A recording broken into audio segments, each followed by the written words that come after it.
A man who dares to waste 1 hour of time has not discovered the value of life. Ignorance more frequently begets confidence than does knowledge. Animals, whom we have made our slaves, we do not like to consider our equal. Man tends to increase at a greater rate than his means of subsistence. The love for all living creatures is the most noble attribute of man.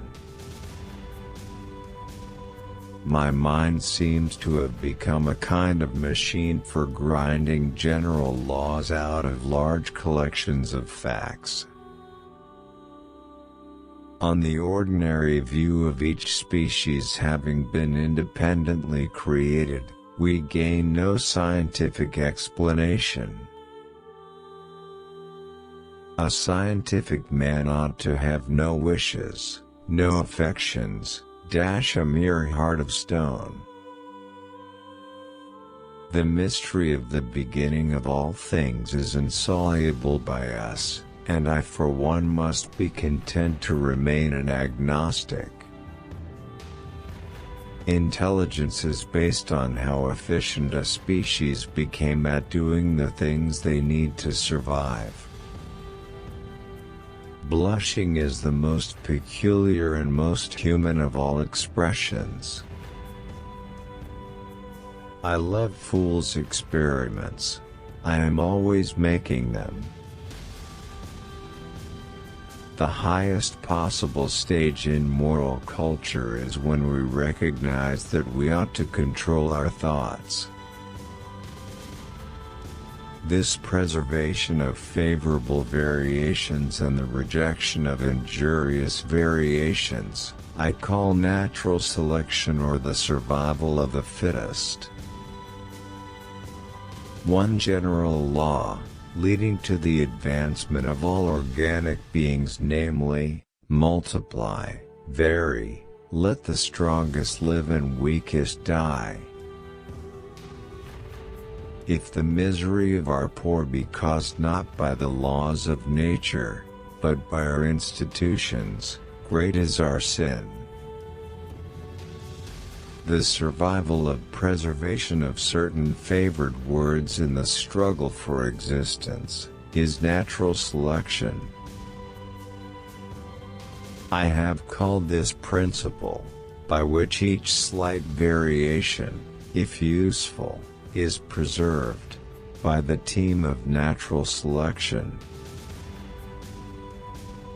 It is those who know little, and not those who know much, who so positively assert that this or that problem will never be solved by science.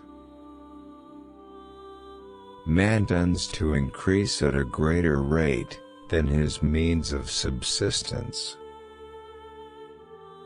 To kill an error is as good a service as, and sometimes even better than, the establishing of a new truth or fact. I see no good reasons why the views given in this volume should shock the religious views of anyone. I see no good reasons why the views given in this volume should shock the religious views of anyone. We stopped looking for monsters under our bed when we realized that they were inside us.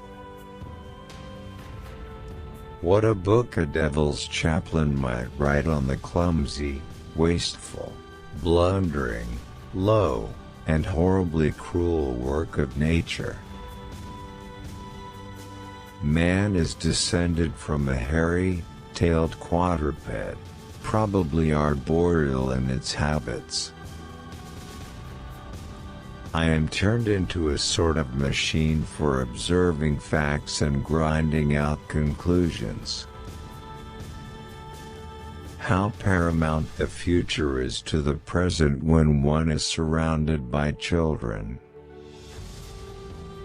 It is a cursed evil to any man to become as absorbed in any subject as I am in mine.